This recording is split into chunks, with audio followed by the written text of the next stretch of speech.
Okay, potties. It's Friday. I'm very excited about it being Friday today. It feels like it's been a long week. It's actually really interesting because this is the first week that it's been sunny in a while.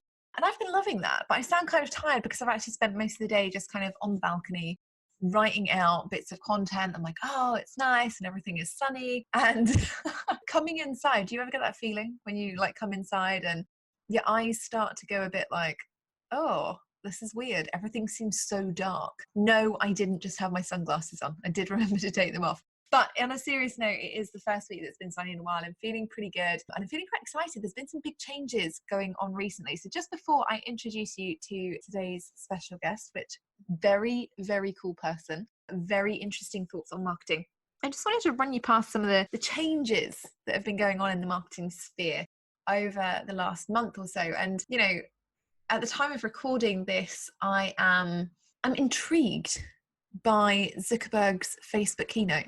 And if you guys watch it, I don't know whether you do, but I watched it a few weeks ago and things have been coming out like since he dropped the keynote. You know, he talked about having a higher focus on communities rather than individuals, which was really interesting. And it made people talk about, you know, is that going to mean that Facebook groups are going to be the one big thing? I'm not sure. He also talked about privacy and security. And for me, that was probably one of the most contentious issues was the privacy and security thing and about the fact they're encrypting Facebook Messenger. You know, and I don't know whether it's just me, but from a security standpoint, I'm not sure that I like that so much. I mean, I don't have interesting enough conversations over Facebook Messenger to want them to be encrypted. And also, I kind of have things that, you know, I don't know, like, what if something went wrong? What if somebody really needed to know, like that my dog had a dislocated kneecap? I'll tell you that story another day. But yeah, so there's been some interesting things floating around from that keynote. And, you know, one of the most interesting for me has been something that I think people are quite concerned about. And as we're talking about marketing on the show today with our amazing guest, Mark Schaefer, I wanted to just touch on it with you guys for a second. So what Mark Zuckerberg has come out and said is that people are going to be able to opt out of advertising. And so people are going to be able to opt out of Facebook ads on the newsfeed, and they are going to be able to opt out of being pixeled on other sites. And I've seen some stuff going around this morning, you know, because as I'm creating content, of course, I'm scrolling the newsfeed. We're all doing it. But as I was scrolling through this morning, I saw people really panicking about this. And they were saying, but, you know, I've spent ages creating these funnels and I've got lots of automated marketing. And now suddenly I find out that I'm not going to be able to target those people anymore. And it reminded me of something that Seth Godin said recently that I want to share with you guys. And Seth is an incredible man, as I'm sure we all agree. But he came out recently and he said something about reach that I think was really super interesting. And basically, he came out and he said that we should be focusing on targeting the right people. And we should be focusing on making sure that we're not just spending money on reaching a bunch of people, but we're actually getting people who we know are invested. And so his actual words, quoting directly from Seth, who I would argue is one of the original marketing gods, is that he said, reach doesn't matter because your job isn't to interrupt people on other planets with other interests. Your job is to interact with people who care. Running an ad on the most popular podcast isn't smart if the most popular podcast reaches people who don't care about you. Perhaps it makes sense to pay extra to reach precisely the right people. It never makes sense to pay extra to reach more people. And so if you're worrying about Facebook advertising and thinking, well, hang on, I'm not going to be able to target anybody with my marketing now, just reframe that in the kind of eyes of Seth Godin, who is saying there are always going to be some people out there who are interested in being targeted by ads. I'm one of those people. Oh, I love adverts. You know, and those people who don't turn their ad blockers on and who are still interested in seeing ads in their feed and who are happy to, you know, be cookied or pixeled or whatever for certain things, those people are going to be ideal customers and they're going to be hyper interested in solving a problem. And so reaching them may, you know, depending on how the platform moves forward, it may cost you more over time, but actually you will be more likely, far more likely to have success, and you'll be able to shift up some of your marketing plans accordingly. And that's what we're going to be talking about today with Mark Schaefer. So pleased to introduce you to the wonderful Mark, who is a huge force in the marketing world. And what I really like about Mark is that his tagline is marketing, strategy, humanity. If you go to his website later on, his tagline for me really sums up what marketing is all about. It's about that human touch. It's about connecting and building genuine relationships with people in order to successfully convert them later on.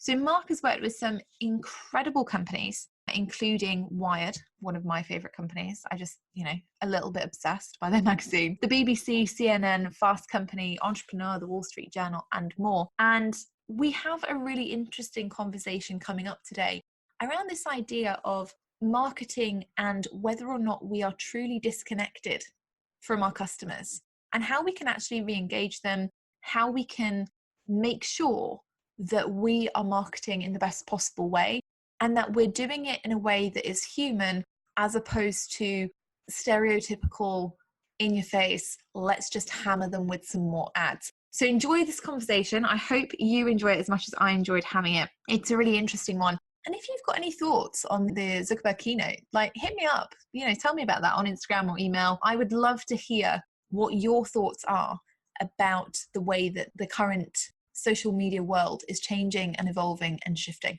Enjoy the episode.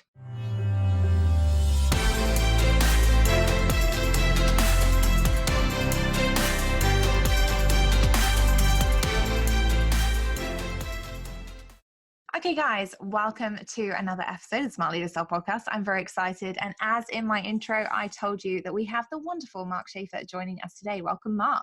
Thanks for having me. I'm very excited because your website says that you are the most memorable and entertaining keynote speaker.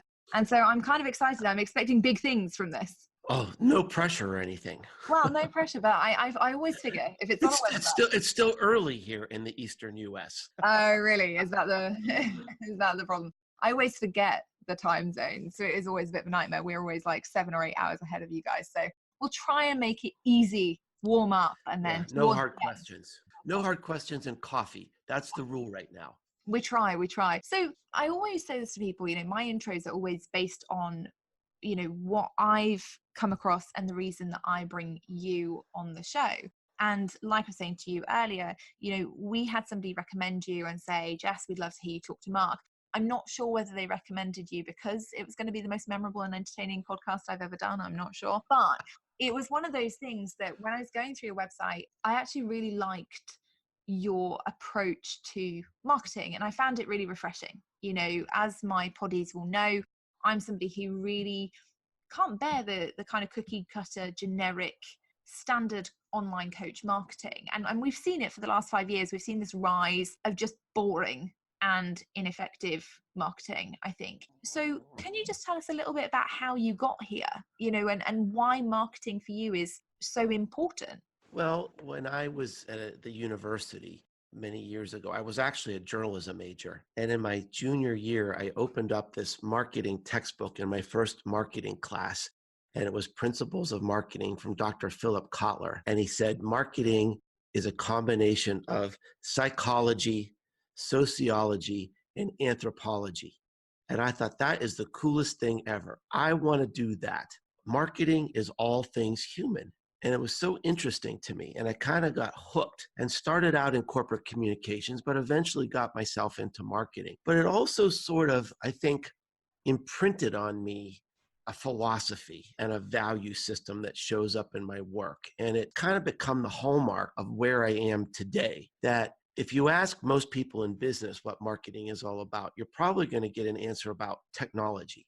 Mm-hmm. It's about email marketing, or it's about, robocalls, or it's about direct mail, or it's about, marketing automation systems. And you're probably not going to get an answer that includes the words sociology, anthropology, and psychology. But I think that's really where we need to be. We mm-hmm. need to tap in to human needs, and we need to get out there and listen to our customers, learn about our customers, and connect to them in a human way, because that's what they want. That's what they've always wanted. And there's an active rebellion against marketing that's intrusive and interrupting and doesn't respect people. And we better listen, because the customers always win. It's so interesting because there are so many things about that that I really like. I remember starting out in corporate sales, and this is, this, to be fair, guys, was the days when fax machines had only just gone out. Like fax machines had only just left. Email was Yeah. a thing, and we were still not really sure about how to use it to maximum effect and not be intrusive. And to be fair, a lot of companies were getting spam mail at that time, and just, blanket emails from recruiters like me being like, hey, want to hire a guy? And one of the things that my team was really successful with was that we figured this wasn't working. Everybody was using the same marketing. And so what we decided to do was send pizzas. And we would send a pizza to a company that we couldn't get in with, that we were really struggling to get past the gatekeeper. And we would put somebody's CV in a laminate wallet and we would tape it to the underside of the pizza box. And you would be surprised how many people we got in the city who would be like, we loved your free pizza, and also we really liked this CV. Now, don't worry, we didn't share confidential details like names and addresses. I just hasten to add. But it is true, I think something like that would be considered incredibly intrusive these days, and Yeah. most people now, paleo, keto, nobody eats pizza anymore, apparently. But, but it Oh, is, those were the good old days when we ate pizza. carbs are the winner. But it's that kind of thing, isn't it? Marketing has shifted so much. And I kind of feel like sometimes the technology that we use has made us so uber connected that we're actually disconnected. What do you feel about that? Yeah. Well, it's also made us lazy. Technology has become the enemy of great marketing because it's not because technology is necessarily bad. There are lots of great uses for technology. We're using technology in a really great way right now. Mhm. But technology is intoxicating because it's so inexpensive. It's so easy to use. We can get a million email addresses for $9.99 and spam the world. And if one person signs up, we consider that a victory. But meanwhile, we've spammed hundreds of thousands of people. Mhm. And so it's just been a route to lazy marketing that's disconnected from customers. And we need to rethink marketing and use technology in a way that takes down barriers. So what we're doing right now is we're using technology in a way that shows my face, my voice, my passion. It connects to your audience in an emotional way. Oh, of course, you said this is a podcast, so maybe they're not seeing my face. Yeah, maybe they are. So forget the face part. So maybe there'll be a spark there that you would never get if you were just relying on an email Mhm. or a newsletter or something like that. So we need to virtually, literally reimagine what marketing is about today. I wrote this new book called Marketing Rebellion. And one of the core ideas of the book is that 2/3 of our marketing is not our marketing. It's occurring without us. The customers are in control. The customers are the marketers. They're the marketing department because they're hyper enabled with technology, and markets are conversations. And we need to find a way to join those conversations. We can't buy our way in like the old days. And that means connecting in a human way. We really don't have a choice. And that's so interesting, isn't it? Because I was there with the Zuckerberg keynote for Facebook recently, and one of the points that they made was that they are giving people the option to opt out of advert pixels. And even though advertising is like their primary method, obviously, of revenue generation, they're now saying that people can opt out of ads on the newsfeed and being pixeled on other sites. So this really ties into what you're saying there about hyper-enabled customers and us not being able to buy our way in anymore. We can't force Yeah. our way in with advertising necessarily. Well, think about this. I mean, consumers are almost unreachable today. I watch more TV than I've ever watched in my life, but I never see ads because at the end of the day, I go to Netflix.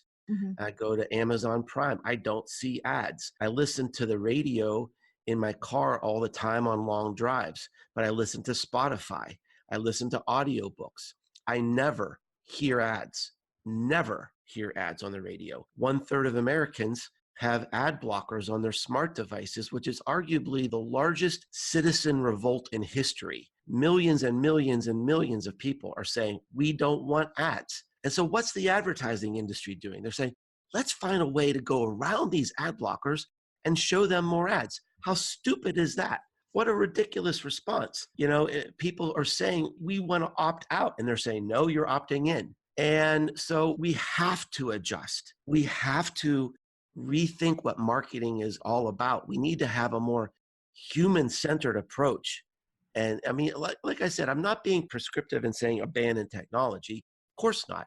There's lots of great uses for technology, but we need to reconnect with where our consumers really are today. Too many organizations have their head down and they're just marketing. They're doing social media and content marketing based on some seminar they went to 2 years ago. Now, I got news for you. It just doesn't work anymore. Mm-hmm. We need to reconnect and create a more human-centered approach to marketing. And how can we do that? Because I think everybody, I'm literally looking at a box from Reebok. I had some trainers arrive today. Everyone who knows me knows that I don't really go to the gym that often, but I've bought trainers, so the intention is there. But even Reebok have written on their box, be more human. And Yeah, isn't that it's crazy? so ironic. That's something I've been using in my classes and marketing materials for years. I wrote about it in a book first in 2012, and now all of a sudden it's like Reebok's catchphrase. It's like, You should have trademarked it. I should have trademarked it. It's always. I actually trademarked the subtitle of my new book, Marketing Rebellion, is The Most Human Company Wins. I actually did trademark that. I love it. Reebok is sat there. They're like, damn it. Yeah, that Mark Schaefer. I'm sure I'm on the top of mind at Reebok. I bet you are. How can we connect better? Because I think, I completely agree. You're completely right in that we shouldn't be bombarding people with more adverts. If they've said they don't want them, then we shouldn't be like, okay, well, we're just going to hammer some more at you in a kind of sneaky, illegal-ish way. What can we be doing to get in front of people? Because visibility is such a big thing now. Everybody's on social media. Everybody has an opinion. Everyone can suddenly become a business owner effectively overnight. Like, you set up a Facebook business page and away you go, rock the system. So how can we actually be more human and give a better marketing experience that helps us get what we need as business owners too? Well, I think there's a couple of steps that you can take. And really, number one is to look at what you're doing in your business and examine your marketing. And if you're doing anything that people hate, stop it. And it's sort of easy to assess that because we're all consumers. I think we sort of have a sense of what we like and what we don't like. And if you're doing stuff that people hate, you just have to stop it. There's actually a great case study of a small business owner in the UK who read my book, and she wrote me an email and she said that reading my book turned around her business in one day. And she told this story that she had invested in this marketing automation system where she was doing this lead nurturing and just sort of bombarding people with emails. And she had this white paper that was sort of supposed to be a lead generator thing for her. But she knew that people weren't signing up for it because they have to give an email address and they didn't trust that. So she read my book and she just crashed it. She just stopped it, disconnected. And she started calling people and talking to people. And she went into Facebook groups and LinkedIn groups where she knew her customers were. And she just tried to be helpful. And she said, I've created this white paper and I think it would be helpful to you. And I just want to give it to you for free. Let me know if this would help you. And she said she had 2 new customers in the first day, 20 new customers after the first week, 40 new customers after the second week. And she said, one of the people in one of these groups said, I always sort of wanted that white paper, but there was no way I was going to give you my email address. And now that you're giving it away for free and you're being so helpful, I'd like it. And she turned into a customer. And she wrote me an email and she said, I'm in my kitchen doing a happy dance because I was ready to quit my business. And you've completely turned this around just by, listening to the ideas that you had in the book. And she said, I had a sense that what I was doing was wrong, but I was afraid to not do it because everybody says this is what we should do. Mm-hmm. That you really can't have a business without this CRM system or without this automation system or without lead nurturing. And she said, intellectually, I didn't like it. As a human being, I didn't like it, but I didn't know there was another way. And your book sort of liberated me to connect in a human way that makes more sense. And it's frankly more aligned with my values. And it's interesting because it's that idea of being afraid of, as one of my clients, Helen, said in a keynote recently, of going left where everyone else is going right. Yes. And you're on that target almost. I think the power of the book that I wrote is it's a wake-up call. And you realize you're not going left, you're going truth. Yeah. That it's not going left, it's you're going where the customers are, where the customers need you to be. When I was starting out in business, it sounds like you and I were in somewhat similar situations when you were talking about fax machines and, before the internet and before social media, we did control the message. The only option people had to learn about our products and engage with our companies was through advertising, Mm-hmm. through controlled marketing messages. A brand was what we told you it is. But today, 2/3 of the marketing is in control of the customers. A brand is what people are telling each other. Mm-hmm. So, and look, by 2025, it could be 90-10 the other way, where 90% of our marketing is controlled by customers. So we really have no choice but to understand this and get on board. And it might seem like we're going left, but I think it's really the course correction that our customers are expecting right now. I really like that. It is about the human approach. And I think, that we do have a certain degree, we have to give our customers what they want. I want to touch on the piece that you were talking about don't do what your customers hate, and I think arguably there's a big case for polarization in marketing. And so people, Yes. that's always a tricky one, because ultimately in doing the very best marketing we can to our ideal customers, we're going to turn some people off. So how does that fall into place there? Is it that we accept that some people are going to hate what we do and we're kind of okay with it? Or is it that we try and educate them, from your perspective? Well, so let's start at a very high level to talk about what is this trend and why does it matter. So, what I call it in my book is values-based marketing. So, and why is this important? Because we are in an era of declining loyalty. On average, 87% of our customers shop around. Mm-hmm. Only 13% of our customers are loyal. So this is a dramatic change from 20 or 25 years ago. It's part of the wake-up call. And research that was published in the Harvard Business Review showed that one of the few ways we have left to accomplish that loyalty, to regain that loyalty, is to take a stand that aligns with customer values. That explains in America why Nike took this stand with this polarizing athlete, Colin Kaepernick. Many marketers thought they were crazy for doing this, right? Mm-hmm. Some people see him as a civil rights hero. Some people think him as a traitor to the country. So it is polarizing. So that's a little background about what that trend is about.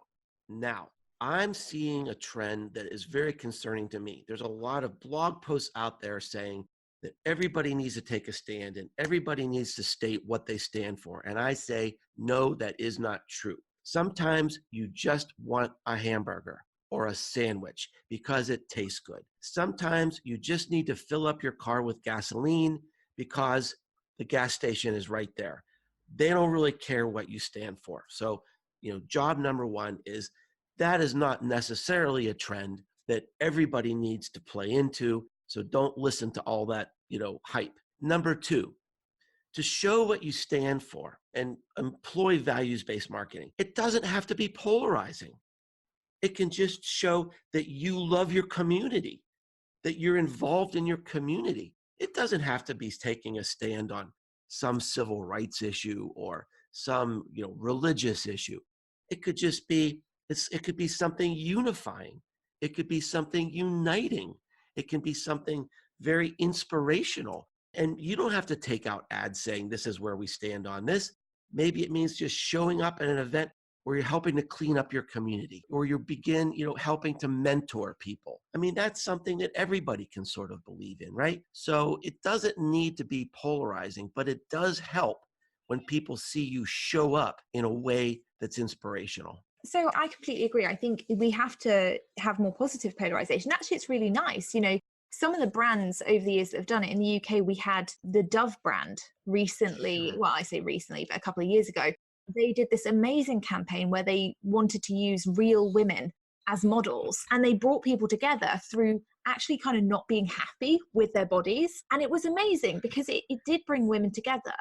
It was a phenomenal experience, and it was something that was renowned as a huge ad campaign here that worked. But like you're saying, it was people talking about it and recommending Yes. it and saying, use them as a company because of this, Yeah. not the actual ad campaign itself.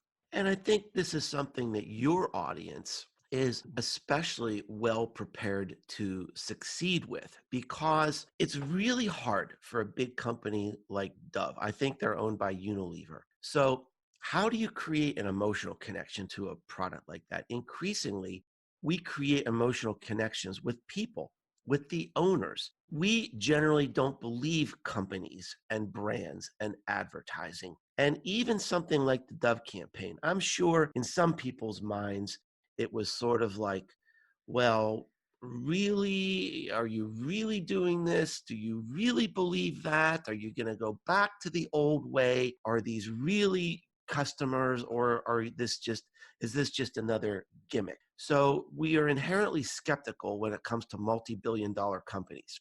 But people believe founders, they believe experts, they believe business leaders, they believe their friends, they believe their neighbors. And so, for the small and medium business owners, you are in the best position to take advantage of these human-based trends, because generally speaking, I mean, your businesses are an extension of you.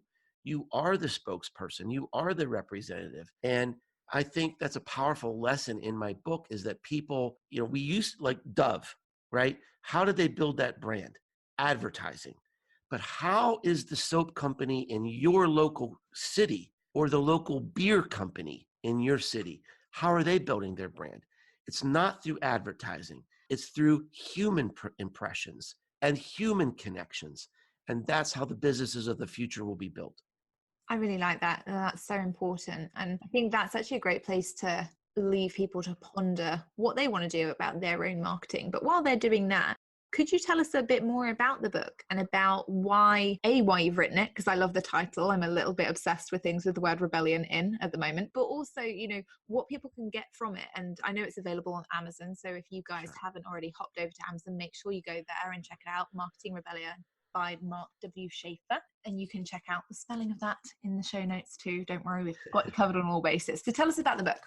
Well, so I was really inspired to write the book because I just saw so many people seem to be stuck with where they were in marketing. And as I started to get into the research, I realized that the reason they're stuck is because the world has changed so much and so fast that we don't even really recognize that this change has taken place. So the first part of the book sort of introduces the reader, the business person reading the book, to where is the world today? Where are the customers today?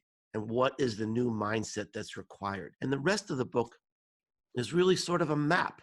I never tell people what to do, because I honor them, that they're the experts. They know their business and they know their customers. So I don't say do this, but I lay out a map with different options to say, here is how you can accomplish this human-centered approach to marketing. There's dozens, maybe hundreds of different ideas in the book. And I lay it out in a way to let people think about, okay, what makes sense for us? And the response to the book has been amazing. I mean, it's really, like I said, it's turned people's businesses around. It's been very well reviewed. And so I'm very, very proud of it. But I'm most excited about the impact that it's having on business owners. I love that. So if you are interested in learning more about how you can do your own marketing, and I think that is so important, Sure. having, not just having this prescriptive approach. And that's what we do here at Smart Leader Sell, is we have the exact same approach to sales, in that the only strategy that's going to work for you is the one that you define, works for you as a person, for you as a business owner, and for your customers. And so if you are interested in going and setting out your own marketing strategy, make sure you go and grab a copy of that on Amazon. I already have mine, so there we go. Kindle, thank you very much. So make sure you go and do that. Check that out over there, Marketing Rebellion. And where can people find you? If they want more Mark, where is the best place for them to get in touch? Well, as you correctly stated earlier, nobody can spell Schaefer. There's so many different ways to spell it. So Schaefer.com was out of the question.